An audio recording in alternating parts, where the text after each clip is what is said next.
আসসালামু আলাইকুম। যারা কোরিয়াতে আছেন বা কোরিয়াতে আসবেন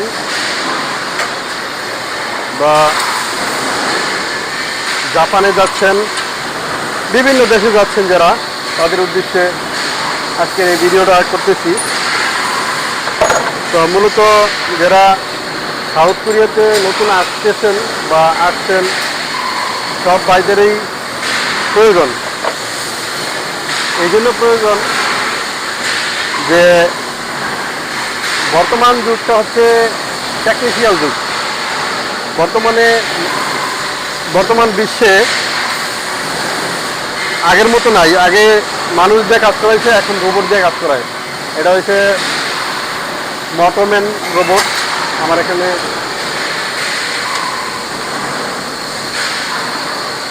একটা রোবট আছে, মটোম্যান দুইটাই আছে, দুইটার ফাংশন একই। আমি একজন রোবট ইঞ্জিনিয়ার, রোবটের প্রোগ্রাম সেটিং করি, কোরিয়াতে আছি। তো আজকে ভিডিও এই জন্য করতেছি যে আপনাদের বাংলাদেশি যারা আছে তাদের যাতে একটু উপকার হয়, কাজে লাগে। তো এই জন্য আর কি ভিডিওটা বানানো। তো প্রথমে আমি ধাপ বাই ধাপ আপনাদের সবার প্রোগ্রাম কীভাবে বানায়, প্রোগ্রাম কীভাবে ক্যান্সেল করে, কীভাবে নতুন করে প্রোগ্রাম বানাইতে হয়, কীভাবে প্রোগ্রাম তৈরি করতে হয়, কীভাবে টিচিং করতে হয়, কীভাবে ব্যাক ফরওয়ার্ড দিতে হয়, কীভাবে ব্যাটারি সুইচ করলে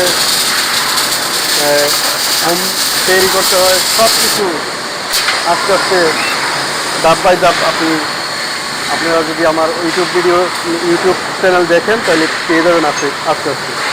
তো আজকে মূলত দুইটা এই রোবটের মাথার ভিতরে এই যেই জিনিসগুলি, যে নজেল কিছুক্ষণ পরপর পরিষ্কার করতে হয়। এই নজেলের মাথার ভিতরে কী কী জিনিস আছে, এগুলির নাম কি, সেগুলি আমি একটু বলবো। এক নম্বর হচ্ছে আমি যেটা কিছুক্ষণ আগে খুলে পরিষ্কার করলাম, সেটা হচ্ছে নজেল। তার নাম হচ্ছে নজেল। দ্বিতীয়টার নাম হচ্ছে, এটা কোরিয়ান ভাষা হচ্ছে কাচু হটসাঙ্গি, ইংলিশে হয়তো বা গ্যাস বার্নার হবে আর কি, এটা যে গ্যাস বের হয়। তো কোরিয়ান ভাষা হচ্ছে কাচু হটসাঙ্গি। তৃতীয়ত হচ্ছে টিপ, এটা যে ওয়ার বের হয়, এটার নাম হচ্ছে টিপ। চতুর্থ হচ্ছে কোরিয়ান ভাষায় এটার নাম জরিয়াঙ্গুয়ান, আর ইংলিশ হয়তো ফিটিং আসবে, ফিটিং। এটা দিয়ে এটা ফিটিং করে, এই নজলটা ফিটিং হয়। তো এই প্রাথমিক জিনিসগুলি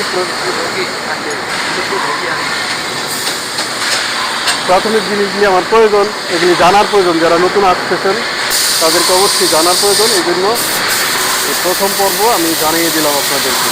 ধন্যবাদ। আল্লাহ হাফিজ।